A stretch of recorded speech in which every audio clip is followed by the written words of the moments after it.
کې درې نقطو ته اشاره کوم. یو اشاره ځوانانو دپاره ده، یو اشاره والدینو دپاره ده، او یوه اشاره هغه ټولنیزو مشکلاتو دپاره ده چې انسان باید رسم او رواج ته ډېر ونه ګوري. هغه څه چې الله او رسول موږ تاسو ته ویلي دي چې د انسان په هغې کې خیر او مصلحت دی، هغه باید وکړو. ځوانانو ته چې د پیغمبر صلی الله علیه و آله وسلم توصیه او نصیحت او مشوره ده، هغه فرمایي یا معشر الشباب من استطاع منكم الباءة فليتزوج فإنه أغض للبصر وأحسن للفرج. ای ځوانانو، هر یو ستاسو چې د نکاح توانمندي لرئ، د نکاح امکانات لرئ، صحت لرئ، مال لرئ، کوم مانع وجود نه لري، عاجل نکاح وکړه، واده وکړه. ځکه دغه د انسان عفت، د انسان ابرو، د انسان هغه بدن د حرام څخه ساتي. انسان به همیشه په حلال کې وي. ستا سترګې محفوظ دي، غوږونه دي محفوظ دي، لاسونه دي محفوظ دي، عورت او شرمګاه دي محفوظه ده. د انسان هغه ژوند ټول مسؤلیت دی. که څوک بیا نکاح نشي کولی، بیا هم پیغمبر صلی الله علیه وسلم ورته نسخه ښایي. ومن لم یستطع فعلیه بالصوم فانه له وجاء. که څوک د نکاح امکانات نه لري، بیا د روژه ډېره ونیسي. ځکه روژه هم انسان دپاره سپر ده، د انسان هغه مستی او د انسان هغه قوت ماتوي. بیا شهوت طرف ته د انسان فکر نه ځي، د حلال په چوکاټ کې وي.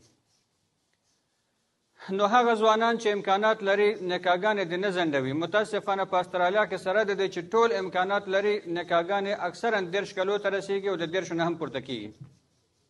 زه چې خپل اکثر نکاحګانو ته ځم، یا 33 کاله عمر لري، یا 34 کاله عمر لري، یا 35، ډېر کم 28 او 29 کې هم وي. دې نه ټیټ کو ډېر محدود دي.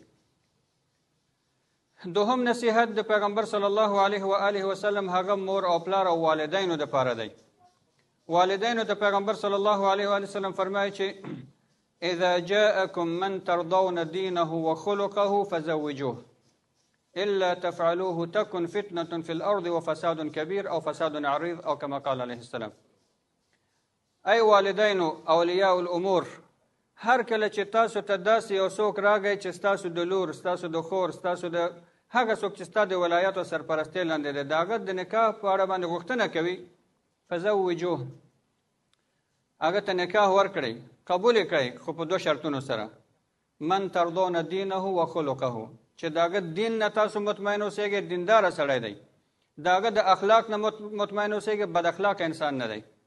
بد اخلاق انسان سره ژوند نه کېږي. بد اخلاق انسان په هر معامله کې بد اخلاقه دی. هغه بیا کورنۍ ژوند کې بد اخلاقه دی، ټولنې سره بد اخلاقه دی، دروغ هم وایي، هر کار هغه کولی شي.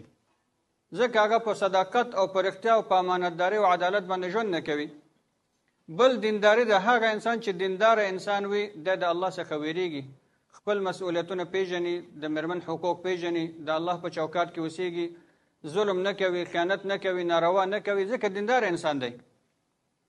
خو بیا پیغمبر صلی الله علیه و وسلم موږ او تاسو ته نتیجه هم بیانوي. که چیرې داسې ونه شي، که چیرې تاسو دیندار انسان سره ښیښې ونه کړه، امانتدار او بااخلاقه سره مو ښیښې ونه کړه، بیا به ډېر غټ فساد جوړ شي ټولنه کې. هر بد اخلاقه به منځته راشي، او هر بد اخلاقه، ځکه تربیت به کورنۍ نه وي، درسګاه به په کورنۍ کې نه وي، امانتداري به نه وي، عدالت به نه وي، رښتینولي به نه وي، ټول فساد به وي. ټولنه فاسدېږي په هغه کار سره. نو په دغه اساس هم تاسو دغه 2 شیان په نظر کې ونیسئ چې یو دین دی او دوهم اخلاق دی.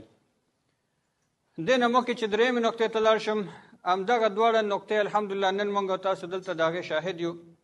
هر کله چې استاد نوشاد خبرې وکړې، ده هم دا ونه ویلې چې زما لور ډېره ښکلې ده، زما لور ډېره مالداره ده.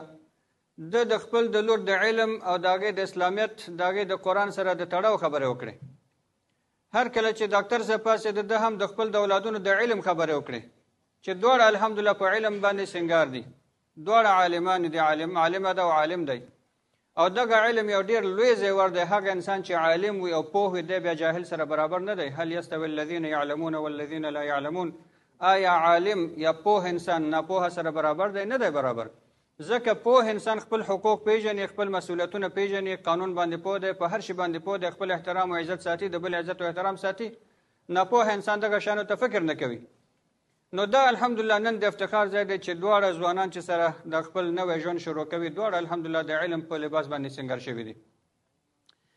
درېیمه نقطې ته چې زه اشاره کوم، هغه ټولنیزه مسله ده چې په ټولنه کې نن اکثریت خلک هم دې ته ګوري چې د داسې یو کورنۍ نه نکاح وکړي چې لږ سرمایهدار خلک وي، داسې کورنۍ سره نکاح او خیښې وکړم چې لږ ښکلا ولري، داسې یو کورنۍ سره خیښې وکړم چې پلار یې مثلا یو غټ منصبدار سړی وي، د فلاني لور وي، د فلاني لور وي.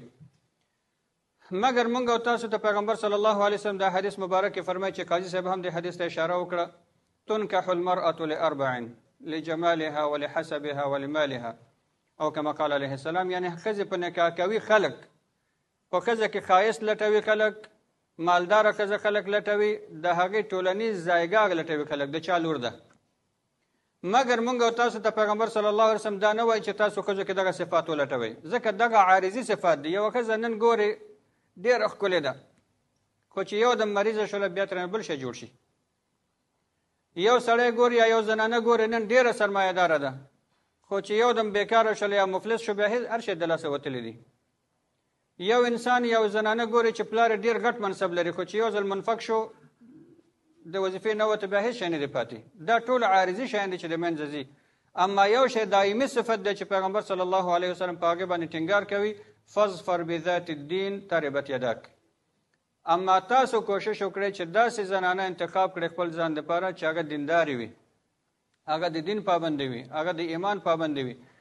نو په دغه صورت کې به ستاسو لاس په خاورو کې نشي، یعنې ستا ژوند به همیشه په عزت کې وي، ژوند به د همیشه خوشحاله وي، ژوند به د همیشه د سعادت ډک وي. دینداره ښځه ستا امانت ساتي، ستا اسرار ساتي، ستا د مال ساتنه کوي، ستا عفت او ابرو ساتي، خپل عفت او ابرو ساتي، اولاد درته سالم روزنه ورکوي. که ته سفر کوي مطمئن د هر ناحیې نه مطمئنې، خو چې دغه دیندار